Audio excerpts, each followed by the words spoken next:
వీరికి ఒక జత బట్టలు కూడా ఇవ్వడం జరుగుతుంది ఈ సంవత్సరం పండగకి. అట్లాగే నేను స్వయంగా ఇతను చేసినటువంటి సహకారానికి ఒక 5,000 రూపాయలు క్యాష్ కూడా ఇతనికి నేను ఇవ్వడం జరుగుతుంది, బోనస్ కింద ఇవ్వడం జరుగుతుంది. ఈ సంవత్సరంలాగే ఈ సంవత్సరం కూడా తిరునాభరణం మకర జ్యోతి దర్శనం మహోత్సవ ఆహ్వానము. ముందుగా మా అయ్యప్ప స్వామి గుడికి ఫౌండర్ గారు అయినటువంటి జక్కమూడి రామ్మోహన్ గారిని తలుచుకుంటూ, అట్లాగే వారి సతీమైనటువంటి జక్కమూడి లీలేశ్వర్ గారికి, అలాగే మాజీ ఎమ్మెల్యే గారు అయినటువంటి జక్కమూడి రాజా గారికి, గణేష్ గారికి, అట్లాగే మా ఆలయ ధర్మకర్తల మండలి పెద్దలైనటువంటి పలసాల హనుమంతరావుకి, తోట సుబ్బారావు గారు, మంత్రి కేశవరావు గారికి, మల్ల సత్యనారాయణ గారు, జార్జిమూర్తి గారికి, దౌలూరు రామకృష్ణ గారికి, హిమద్ మోహన్ గారికి, వరదా మురళీ మోహన్ గారికి, మన్నెల సుబ్బారావు గారికి, బొమ్మన్ జయకుమార్ గారికి, తాగల సుబ్బారావుకి, గురుగారు అయినటువంటి గాదే చరపస్వామి గారికి, అలాగే గురుస్వాములకి, అలా పత్రికా విలేకరులందరికీ, ప్రింట్ మీడియా, మా మీడియా వాళ్ళందరికీ కూడా నా హృదయపూర్వక నమస్కారాలు తెలియజేసుకుంటూ, ప్రతి సంవత్సరం తిరువాభరణం కార్యక్రమం మొట్టమొదట రేపు 14వ తారీఖు భోగి రోజుని, ఈసారి భోగి రోజున పడింది. ఇంకేదంటే సంక్రాంతికి కాకుండా అక్కడ మనకి శబరిమలలో ఏ రోజైతే తిరువాభరణ కార్యక్రమం, అట్లాగే మనకి మకర జ్యోతి కూడా అప్పుడు అక్కడ ఏం చేస్తారు, సురుచి కొత్తగా దారాపేట మొదల్లో సురుచి పెట్టారు కదా, దాని వెనకాలే ఆయన ఇల్లు. అక్కడికి అందరూ కూడా తప్పకుండా రావాలని కోరుకుంటున్నాం. ఈ కార్యక్రమం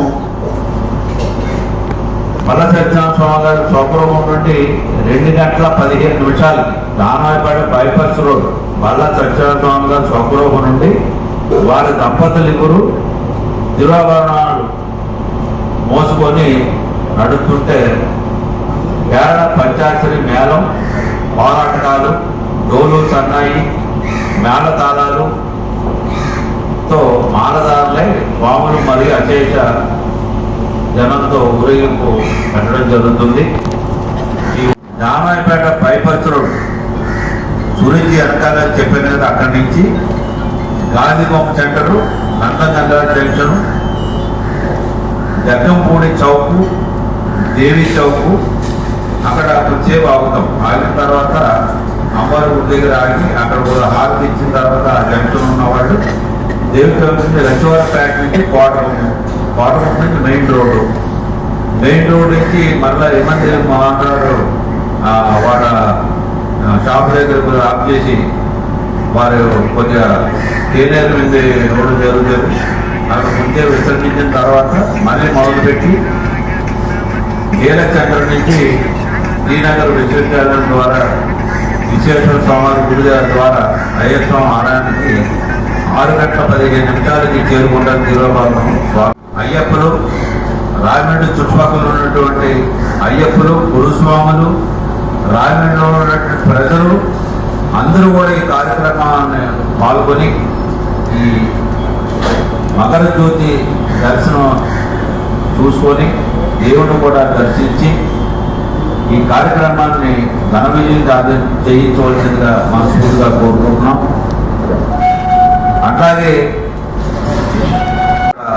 గవర్నమెంట్ కొంత బాగా తక్కువ మనకి సరిపోవట్లేదనే ఉద్దేశంతో ఆ స్లాబ్ అనేది వేయడం జరిగింది. ఈ పండుగ వెళ్ళిన తర్వాత అది మొత్తంగా పూర్తి చేయడం జరుగుతుంది.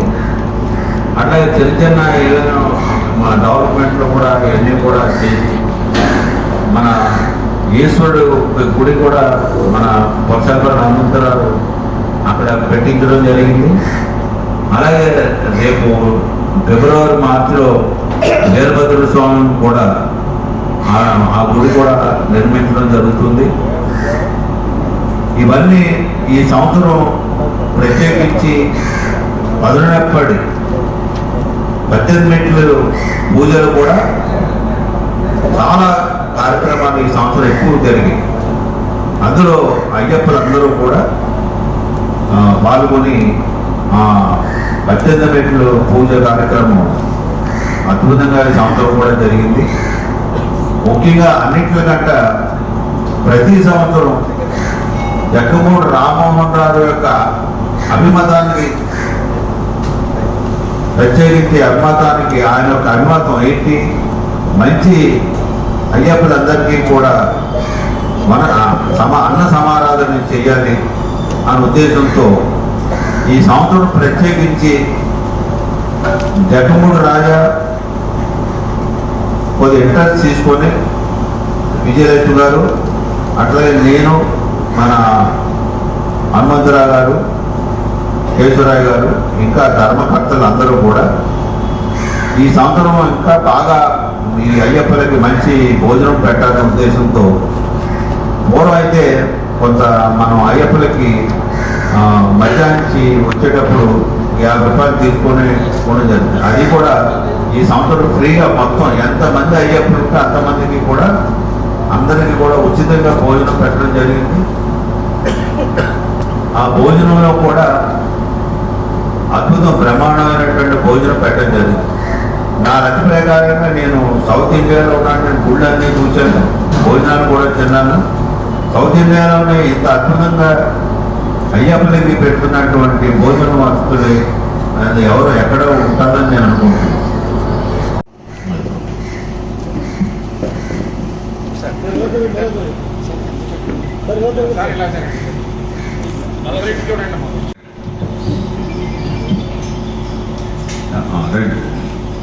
ఇప్పుడు రూపంలో చెక్కుల రూపంలో ఇవ్వడం జరిగింది.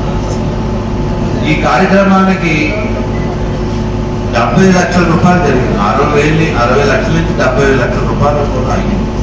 అంటే దీని మీద మాకున్న డిపార్ట్స్ మీద వచ్చినటువంటి ఇన్కమ్ కానీ ఇలాగ దాతలు ఇచ్చింది కానీ ఈ రకంగా ఈ కార్యక్రమం చేయడం జరిగింది. ఇప్పుడు జగ్గమూడి వీరేశ్వర గారు మాట్లాడుతుందో కూడా తిరువాభరణోత్సవం నిర్వహించడం జరుగుతుంది. ముఖ్యంగా చెప్పాలి అంటే భారతదేశంలోని జీవనది పైన ఉన్నటువంటి ఆలయం మన అయ్యప్ప స్వామి ఆలయం. అయ్యప్ప స్వామి యొక్క సహస్రనామాల్లో కూడా గోదావరి తటస్థిర నివాసే అని చెప్పేసి ఒక నామం ఉంటుంది. అంచేత గోదావరి పక్కన ఉన్నటువంటి దేవాలయం మనది ఎక్కడ కూడా దేవాలయాలు ఊళ్ళల్లో ఉన్నాయి లేదా వేరు ప్రాంతాల్లో ఉన్నాయి తప్ప జీవనది ఒడ్డిన పక్కన ఉన్నటువంటి దేవాలయం మన ఈ శ్రీధర్మశాస్త్ర ఆధ్యాత్మిక కేంద్రానికి సంబంధించినటువంటి ఈ ఆలయం మాత్రమే చెప్పేసి అందరికీ మనం చేసుకోవడానికి క్రమపడుతుందని చెప్పేసి తెలియజేస్తుంది. జ్యోతిగా దర్శనమిస్తారు ఇస్తానని చెప్పి అయ్యప్ప స్వామి గారు చెప్పారు అని చెప్పేసి మనం చదువుకునేటటువంటి అయ్యప్ప చరిత్రలో కనిపిస్తుంది. శబరిమలలో మనకి 14వ తారీఖుని ఈ మకర జ్యోతి ఉత్సవాన్ని తిరువాభరణాలు అంటే జ్యోతి ఉత్సవం రోజునే స్వామివారికి ఈ తిరువాభరణంలో అద్దంరాటి వంశీకులు తీసుకొచ్చి అలంకరించడం జరుగుతుంది.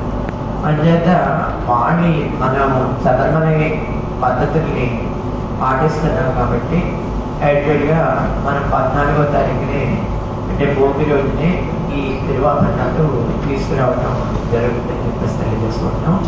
ఈ సంవత్సరం ఈ తిరువాభరణాలని మా ట్రస్టీలో ఒకరైనటువంటి బండ సత్యనారాయణ తీసుకురావడం జరుగుతుంది.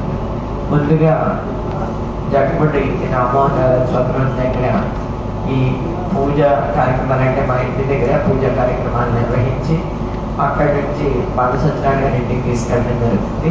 బండ సత్యనారాయణ గారి ఇంటి దగ్గర నుంచి ఏదైతే జగ్గమూడి చౌక్లో రామ్మోహన్ రావు గారి స్టాట్యూ ఉందో అక్కడే తీసుకొచ్చి ఆయన సరస్సు మీద ఒకసారి ధరింపజేసాక ఈ ప్రొసెషన్ కార్యక్రమం ప్రారంభమవుతుందని చెప్పేసి తెలియజేసుకుంటున్నాం. అక్కడ హారతి పెట్టడం అక్కడి నుంచి దానిపై మన మెయిన్ రోడ్లో తిరుమతి మోహన్ గారు షాప్ దగ్గర కాసేపు అంతా కూడా రిలాక్స్ అయ్యి కొంచెం తెలియగానే చక్రవర్తి చెప్పినట్టు ఆయన ఏదో ఒకటి ఇవ్వడం జరుగుతూ ఉంటుంది. ముఖ్యంగా ఈ విజయదశమి రోజు నుంచి సంక్రాంతి రోజు వరకు కూడా ఇక్కడ స్వాములందరికీ భోజనం పెట్టడం జరుగుతుంది.